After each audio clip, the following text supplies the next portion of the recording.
All right, old school NBA fans, self-researched NBA facts. I got another video here for you. As always, I want to say thanks to anybody who watches my videos, subscribes to my channel. I really appreciate it. I did a video yesterday about how players did, my top 25, against first-team All-NBA players. I got some really good comments in there. Today, somebody had mentioned, well, what about first team all defense? They think that that's just as relevant. So I had some information on that, but I finished it out.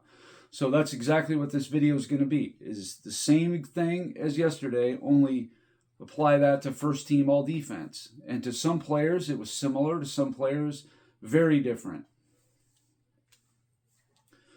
So I'll just start out with Nikola Jokic, and I have to emphasize the point that Nikola Jokic is only halfway through his career. These numbers can easily change. They probably will change. But as of right now, Nikola Jokic has played 14 series. 4 of them involved a player in the first team all defense, 28.6%. He was 2-2 was his record against those 4 teams. And I thought I'd throw this in here too, was how a player did against Defensive Player of the Year. Jokic only played last year in 24, Rudy Gobert, and he lost, so 0-1. Also, I didn't include the older players either because all defense started in 1969. So for a lot of them, I couldn't get a really good gauge.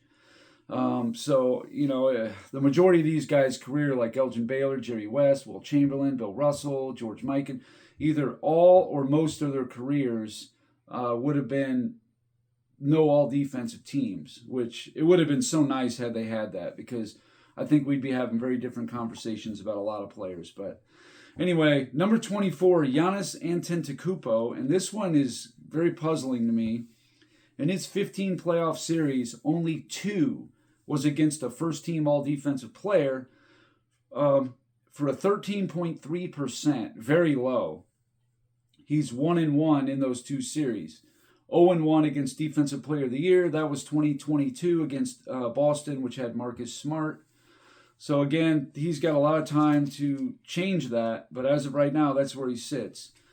Number 23, Elgin Baylor. His information just not available. Number 22, David Robinson. David Robinson also had a pretty low percentage. Only 5 of his 27 series had a first-team all-defensive player in it. But when you're in the West in the 90s, there was a lot of Pippen and Jordan in there. So if you weren't playing the Bulls in the finals, you probably weren't going to get many, and Robinson himself, made several first team all defenses. But of his 5, he did have a 3-2 record, which was much better than his all NBA record, which was like 1-7. He never played a Defensive Player of the Year, but his 5 out of 27 is only 18.5%, another very low percentage. Number 21, Bob Pettit, not available. His career would have been, 50s, 60s. He retired before there even was an all-defense. Number 20, Kevin Durant. Now, Kevin Durant had a lot higher percentage. He had 12 of his 32 series had a first-team all-defensive player. He was 5-7. Now, there was 2 series in which there was 2 first-team all-defensive players. That was 2017 New Orleans Pelicans and the 2021 Milwaukee Bucks. He split 1-1. Against Defensive Players of the Year, he was 1-3.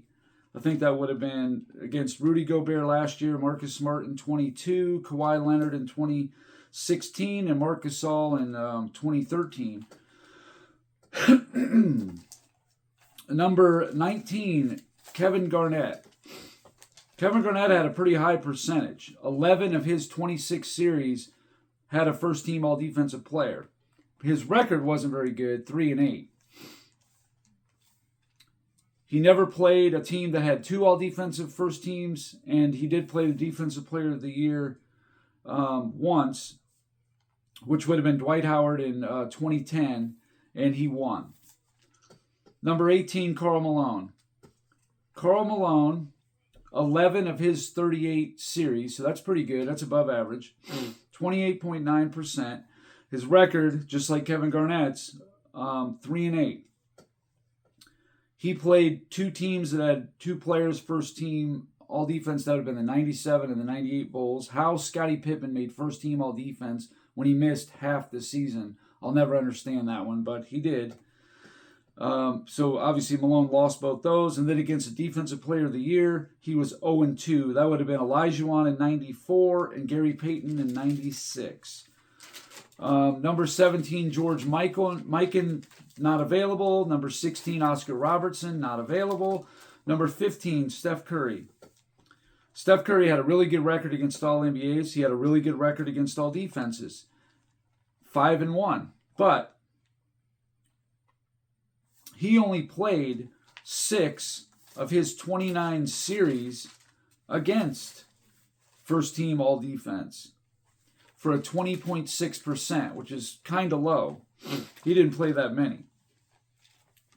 And when you look at Curry a little closer, he played 1 team that had 2. That would have been the 2018 Hornets. They had Anthony Davis and Drew Holiday. And he only played the Defensive Player of the Year once. That was Marcus Smart in 2022. But during the super team era, which would have been in 2017 and 2018, if you take that away, it's a little bit more of a, accurate account. He would have been 3-1 if you take those 2 away, which I think is a little more accurate. But he just didn't play a lot of, first team all defensive players. He just didn't. Number 14, Moses Malone. He didn't play a lot either. 4 of his 22 series for 18.2%. 2-2 record, which is, all right. He was 0-2 when there was a team that had 2 first team all defense. That would have been the 85 Bucks and the 86 Bucks, Paul Pressey and Sidney Moncrief. He played 1 Defensive Player of the Year, Sidney Moncrief in 1983, and he won. Number 12, Dr. J. Dr. J also only played 5 of his 28 series against a team that had first team all defense for a 17.9%, pretty low. His record, though, was 3-2. He was 1-1 against teams that had 2 first teamers on the team. That would have been the 85 Bucks he beat and the 86 Bucks he lost to. 1-0 against Defensive Player of the Year, just like Moses. It was against the Sidney Moncrief in 1983. Oh, I skipped over Jerry West. He's also not available. He's number 13. Number 11, LeBron James. Sure to always have a strong opinion one way or another. Yesterday in the All-NBA, he had 11 out of 54 series, which was, pretty low. Today, it isn't a whole lot better. 12 out of 54 for a 22.2% clip. His record is 6-6. He played 1 team that had 2 first-teamers. That was 2011 Boston Celtics, and he won. Against the Defensive Player of the Year, he was 1-3. And he lost to Ben Wallace's Pistons in 06, Garnett's Celtics in 08, Dwight Howard's Magic in 09, and the one he did beat is Tyson Chandler in 2012, who was not first-team all-defense. Isn't that wild? That's kind of part of the reason I include the DPOIs in here, because players like Tyson Chandler and Marc Gasol, and I think even Alvin Robertson one year, they didn't make defense or first-team all-defense, even though they were Defensive Player of the Year. 2 different entities voting is what happened there.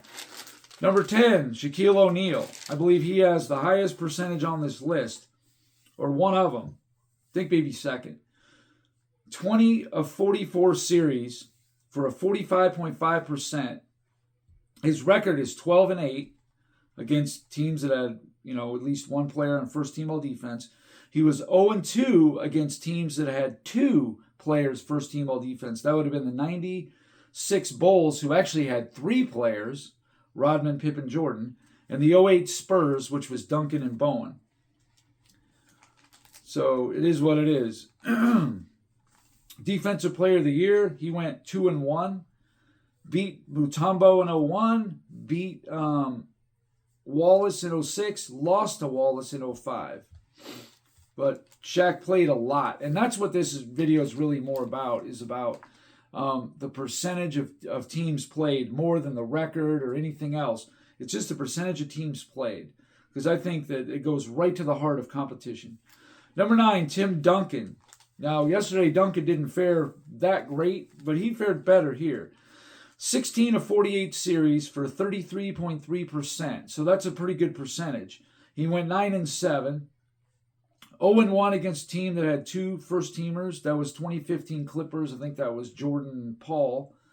But he was 3-0 against Defensive Players of the Year. And that would have been Marc Gasol in 2013. That guy I was just telling about didn't make first-team all-defense. The 05 Finals against Ben Wallace. And then 07 Denver first round. That would have been Marcus Camby. So a little better showing from Duncan today. Number 8, Olajuwon.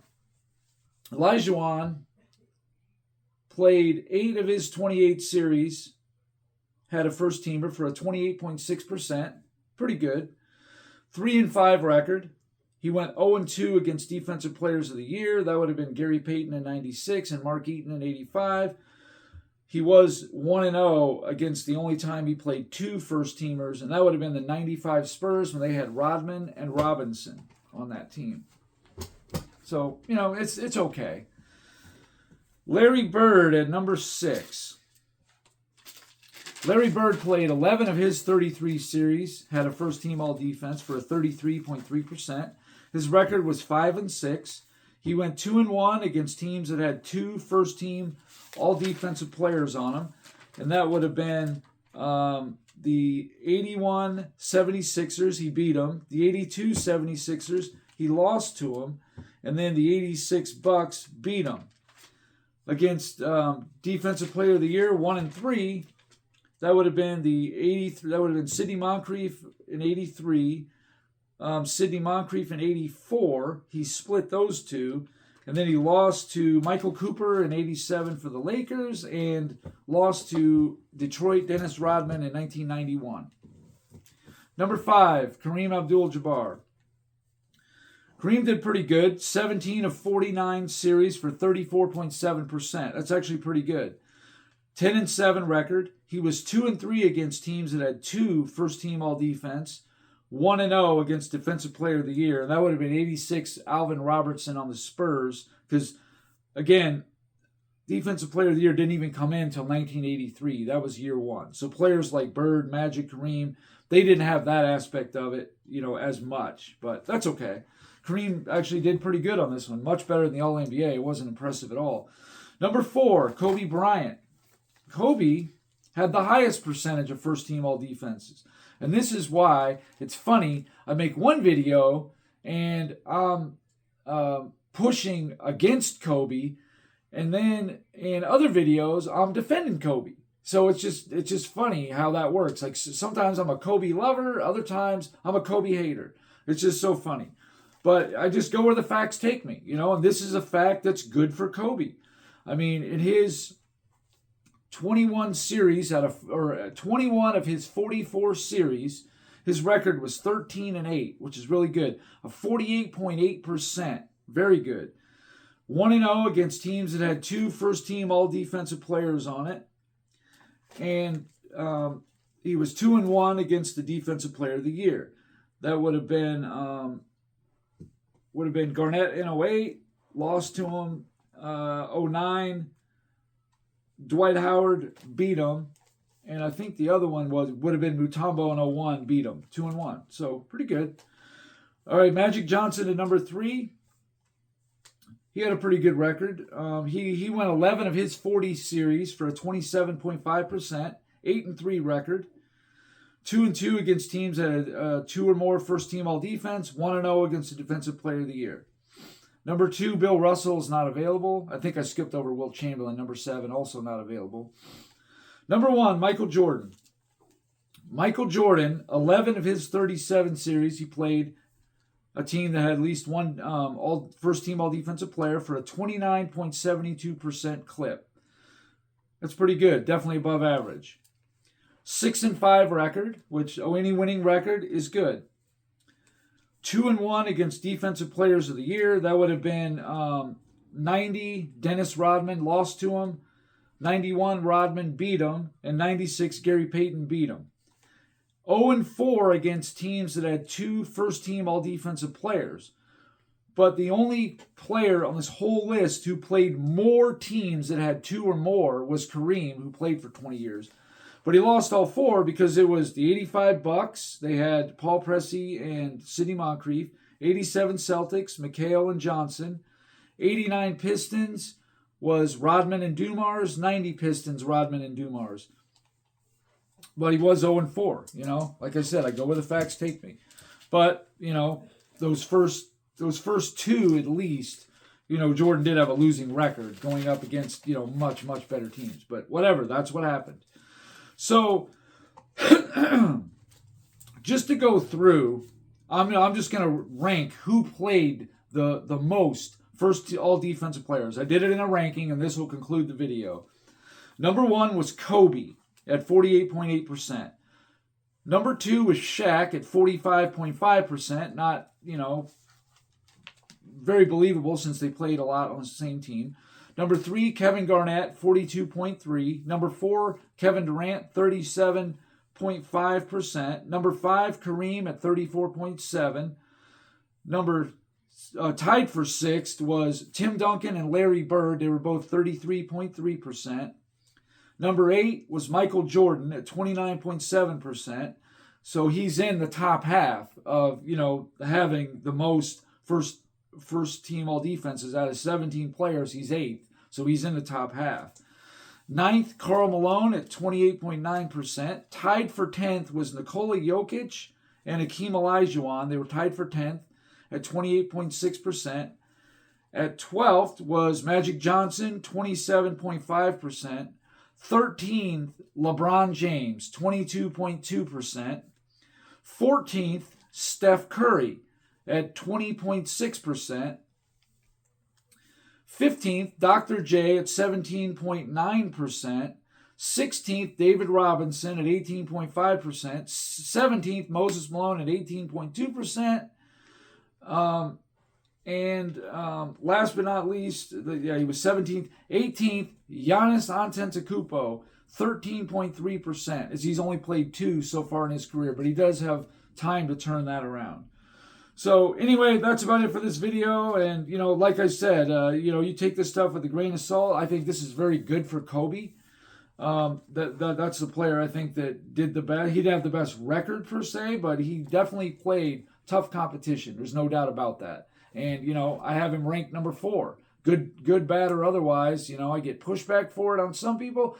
And then some people, when I put him in a video with Michael Jordan and LeBron James, and I don't say he's the best of all time, then I get pushback for that. So, you know, whatever. I just go where the facts take me. I research a certain topic, and wherever it takes me, that's what it takes me. Like, this didn't make Jordan the best. He didn't have the toughest competition. He didn't have the best record. Now, he did play among the most teams that had 2 first-team all-defenses, but, you know, it is what it is. That's where the info took me.